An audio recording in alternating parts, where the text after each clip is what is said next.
Hey, hey, it's Anya Dula, and you are back with the Doin Motherhood Podcast with Anya Dula, where we talk about all things Black mothers today. So, this is the critical analysis episode that I told you about. And I want to give you just a little bit of background about where this critical analysis episode comes from and why it's so important to me that we're able to dig a little bit deeper into some of these topics. So the critical analysis episode actually comes from me being a college debater. I was on a college debate team, and one of the categories that we would compete in is called critical analysis. So what critical analysis does is it takes a topic of importance, usually some current event that's going on today, and it asks the speaker to take that topic and break it down to understandable levels using some sort of other media. That media can be music, television, film, movies, books, but it helps everyone understand some of the complexities, or it takes those complexities out so that it helps everyone have a better understanding. And so now when we're in the debate world, these topics, you have a clock on you and you can only talk about it for 7 minutes tops. I think it was 7 minutes. I'm pretty sure it was 7 minutes. I'm gonna go a little bit longer than 7 minutes, probably. I want to make sure everybody gets it and understands. And so here we are. So in the first episode of the Doin Motherhood podcast, I talked about being an empty nester and what this new life is going to look like, not only for myself, but for my son as he goes off to college. And I want to take a moment to dig deep into the conversations that I'm having. So I talked to you in the last episode about some of the conversations that I'm having with him so that I feel assured and confident that when he goes off, that he is going to be okay out there in the world, that we as his parents have provided him a solid foundation. And, we know he's going to go out there and do exactly what he's supposed to do. We leave room for error because that's what young people do. That's the life of a young person, right? We want them to have mistakes, make mistakes, and they're going to have some errors. But if he's rooted in a firm foundation and we're having these conversations now in preparation, I think it only will lead to his success. And so that's what we're talking about. All right. So I want to frame the conversations that I'm having with my son in this critical analysis. I'm going to talk about an old Oprah Winfrey show, an old Oprah Winfrey show in which she was talking to mothers whose children are now adults or have gone off to school. And those mothers were finding themselves having a really hard time letting go. And that is something that has come, as old as that episode is, because this was definitely like in the late 90s and early 2000s, but it has come up and it's come back to me as we're making this transition. So there was a woman who was having a hard time letting go. She was feeling that she was having all these, these fights and tugs with her young adult children who were off to college. And I think even, starting families of their own. And once Oprah and the experts started to break things down for her, the realization came that when our children become young adults, we have to learn how to parent differently. And the suggestion that was made was that she sees herself as a consultant mother and not as a mothering mother. And that has been key for me, especially I told you that I have an older son who is now, out of grad school and working as a professional. And it was hard for me to learn that with him. And the episode did not come back to me. at that time. So he and I were having some of those very push and pull, really hard conversations. And what it came down to, or what it comes down to, is realizing that if you've set a good foundation and, you've raised children who are aware of their surroundings, aware of themselves, and aware of their goals, right? That we can release and allow them to follow the foundation that we've built for them, allow them to follow themselves and allow them to follow the path that they feel they need to take.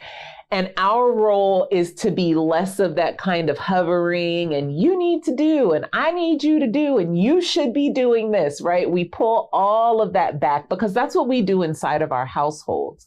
But when they're out there, they're exploring, they're becoming who they are going to be in this world. They're learning how to have relationships with other people outside of us, and they need that space to do that. And we become consultants in that we offer what they ask for. And when we do that, that lets our child know that we trust them. And when we show them trust from the beginning, it makes it a little bit easier for them to go out and do what they need to do. Now, that's not to say that we pull ourselves completely out of the picture, okay? Because if I can just go to Mexico tomorrow,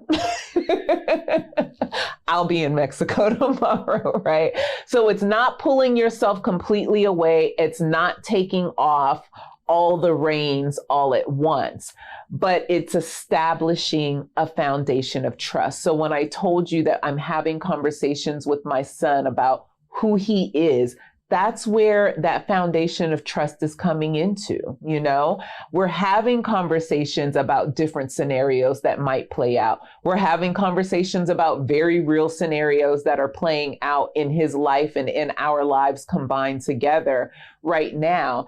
And so we're doing that. I'm doing that so that he has these little mini lessons in his last year at home where we can work on these concepts together. But when he goes out there, it's his world.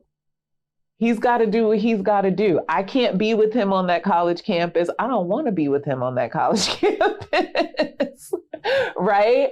And I don't want him to feel as though he has to live for me. He has to live for himself. So I have to take myself out of being the mother, right? That kind of, and I don't want to say nagging because that's certainly not a role that I take in our household, but I don't want him becoming overly dependent on my voice. This is a time that his voice needs to be showing up for him and guiding his direction. And so that's how I'm becoming a consultant type of mom. When they come to me is when I offer, and really I ask first what they're looking for me to offer. Do they just need me to listen? Do they want my advice? Are they looking for hard steps to follow? Or do they just need to know that I'm aware and that they can come when and if they're ready to come? So that's the first thing. And then I really want to dig into this book by Malcolm Gladwell. So Malcolm Gladwell has a book called Talking to Strangers that I believe it's his most recent book, but it's been out for a couple of years now.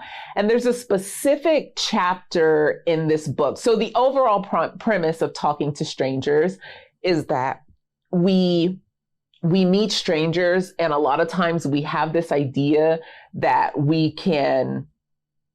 have a good read on people, and that we can, based on our experiences with others or the experiences that we've had in our lives, whether they're professional or personal experience, that we can determine who someone is and know the truth from fiction pretty much right away. And he takes us through a series of events, most of them current events or newsworthy events, that things that have been in the news, to help us break that down. And one of the chapters focuses on when young people go off to college and how alcohol becomes a player, but we're not really having those conversations with young people before they go off, right? And so there's a lot of conversations to young women who are going off to college about watching out for rape and watching out for date rape drugs and watching out for, who might be lurking around the corners and all of these things. It's very boogeyman. It's very, there are bad people that'll be out there to get you, and you'll know who the bad people are.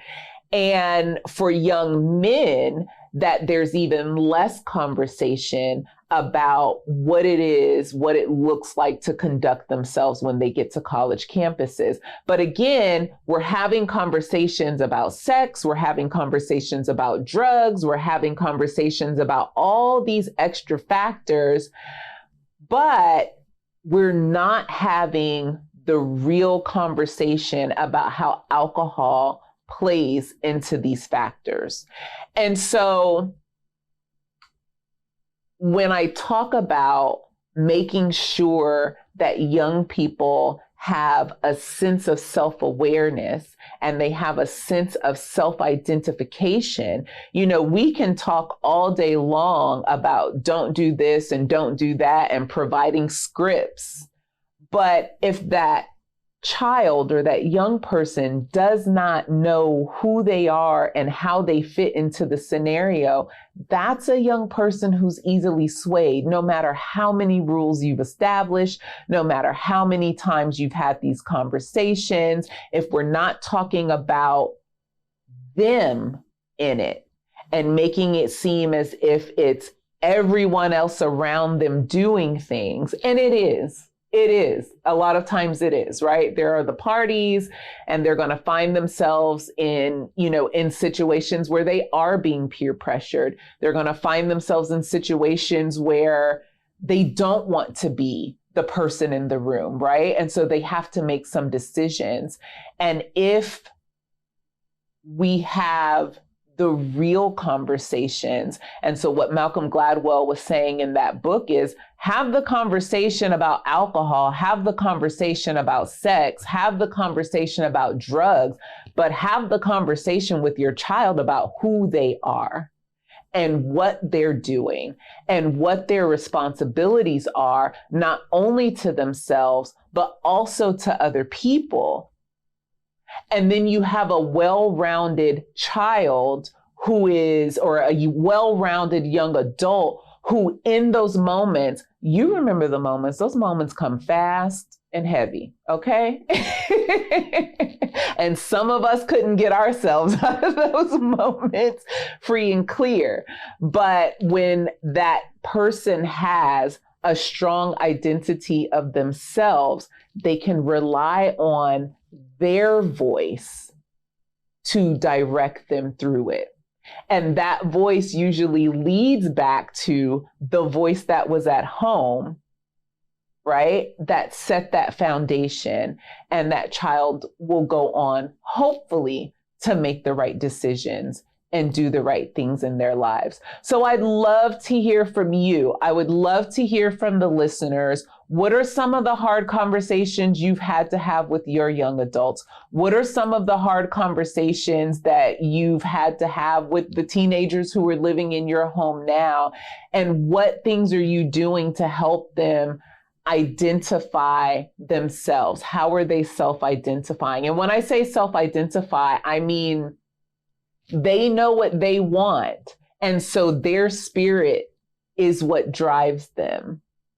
So that when they're making decisions, they're making the decision based less on what is my mom and dad going to think, or what are my friends going to think, or what are the people around me going to think about me right now. The voice that they're hearing in their head says to them, this is not who I am. This is not who I want to be. This is not a situation that I like, and I want to remove myself from this situation.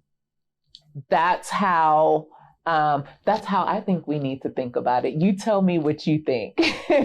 Meet me on Instagram. We can talk about it in the comment section.